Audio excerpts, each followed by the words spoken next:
add some risk to our portfolio here and start thinking about it in a more realistic term. The simplest and most popular way to adjust the returns for the risk is to compare the portfolio's return with the returns on a comparison universe. On the comparison universe is the benchmark composed of the group of funds or portfolios with same risk characteristics. So you're comparing apples to apples. So you compare high growth stocks to other high growth stock funds. If you compare high yield bonds, you compare them to high yield bond funds. You want to stick within your risk characteristics. So don't compare high growth stocks with, say, utility stocks. That wouldn't be a fair comparison. It wouldn't be a realistic comparison. So in this case, we've got an example here from your book, Figure 24.1. The rate of return here is the vertical axis, and we have some time across the side, 1 quarter, 1 year, 3 years, 5 years. This group was deemed the Marco-Will group. The S&P 500, of course, is the blue here. S&P 500 being the benchmark for the overall market. In Q1, the Marco-Will group did pretty well. It beat the market quite handily, it seems. The rate of return was much higher. In year two, for the full year, it did not do as well. It's not even close. The market did pretty well, but it's going quite a bit lower than the market. And you can see it's following slightly below the market for the next 2 years into the year 3 and another 2 years into year 5. So the comparison of this group is they had a really good quarter, but they don't have a great track record over time. So you're comparing against the universe of stocks. There are also a couple of mathematical measures that we need to be aware of. The first one is the Sharpe ratio. Dr. Sharpe from Stanford, Nobel Prize winner, came up with this, and it's the return of the portfolio minus the risk-free rate, which is basically the return on the portfolio that you got for taking risk, and so that is your reward.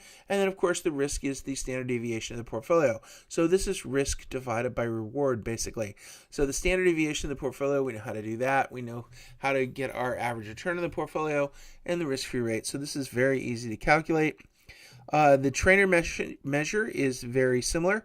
It is the average return on the portfolio, average risk-free rate, which is your reward number. And then underneath that is the weighted average beta for the portfolio. So the beta for the portfolio is the risk measure in Treynor, and the standard deviation is the risk measure in Sharpe. And very common to swap those once in a while, so be careful when you're doing that on an exam that you know beta from standard deviation. Now beta, as we've talked about before, for the market is 1.0. A beta of 1.5 means the portfolio will move 50% more than the market will move, and a beta less than that will move significantly less, so a 0.9 will move less than the market will move. So it's relative to its benchmark beta. Now, there's another measure called Jensen's alpha, or the alpha for the portfolio. So this is very popular with hedge fund managers. It gives you a measure of how well you're doing when you strip away all of the other things that could be going on. So the average return on the portfolio, alpha, is the average return on the portfolio subtracted by the risk-free rate plus the beta of the market risk premium on average. And so it basically strips away everything that's in the risk of the portfolio and just gives you what's left over as alpha. And if you can generate positive alpha, you'll be doing very well as a portfolio manager. You will be a hedge fund manager for sure with consistently high alpha measures because you're beating the market. The market has a a return for the portfolio based on its expected return. And if you continually beat the expected return, given the level of beta or volatility in your portfolio, you will do very well as a portfolio manager. Which measure is appropriate? So the first thing is it depends on the assumption. So if the portfolio is not diversified, if you have a non-diversified portfolio, then you use the Sharpe measure as it measures risk to reward, reward to risk. So the reward is the return on the portfolio minus the risk-free rate divided by standard deviation. In the alternative is if the portfolio is diversified, and obviously most people think they should have a diversified portfolio, then the non-systematic risk is negligible. The non-systematic risk is negligible, and the appropriate measure then is Treynor's, measuring excess return to beta. So if you have a diversified portfolio, you should be looking at the Treynor ratio. Here's an example of the portfolio. Portfolio P is beta is 0.9, portfolio Q beta is 1.6. So those are completely separate portfolios.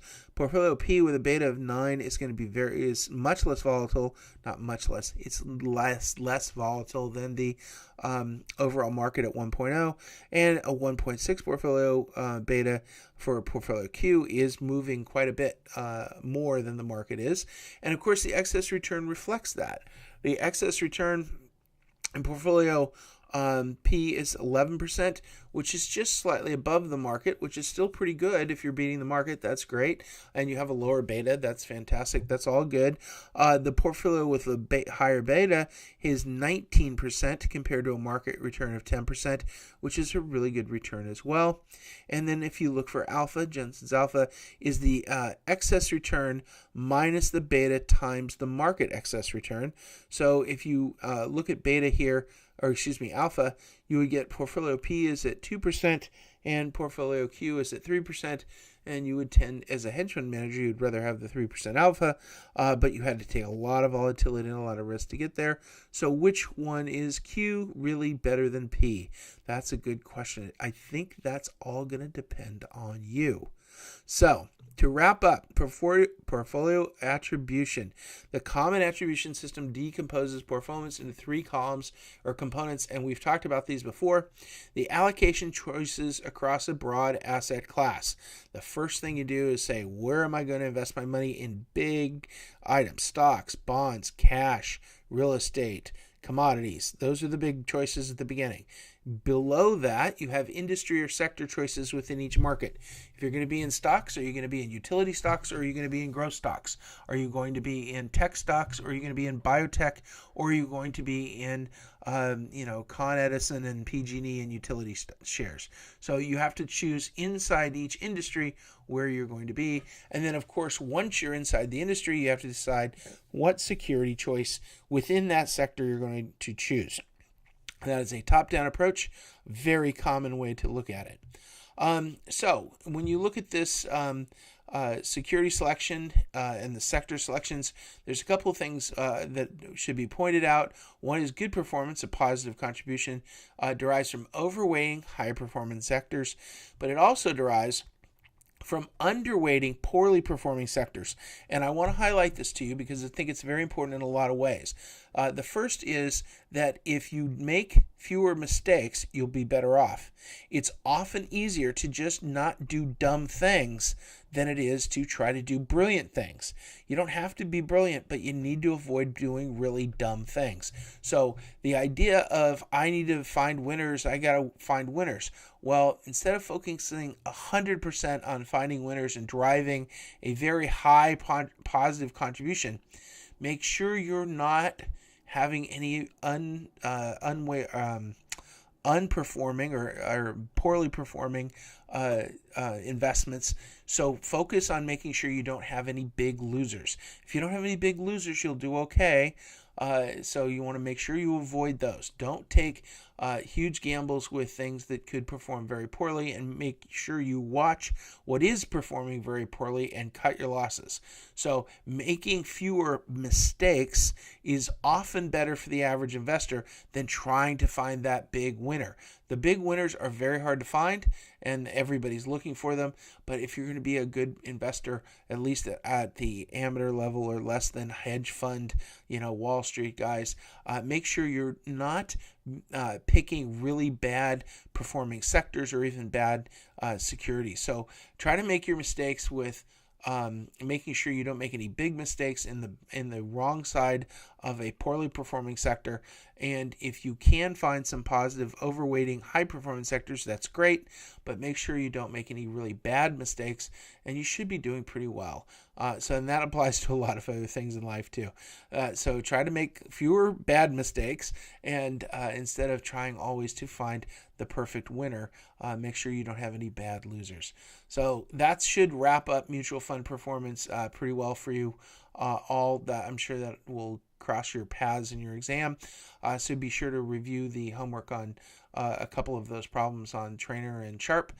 And so thank you very much for listening to all these videos. I hope they've helped you in your studies. We're always available to help you. All your professors are. So have a good night and have fun with the final exam.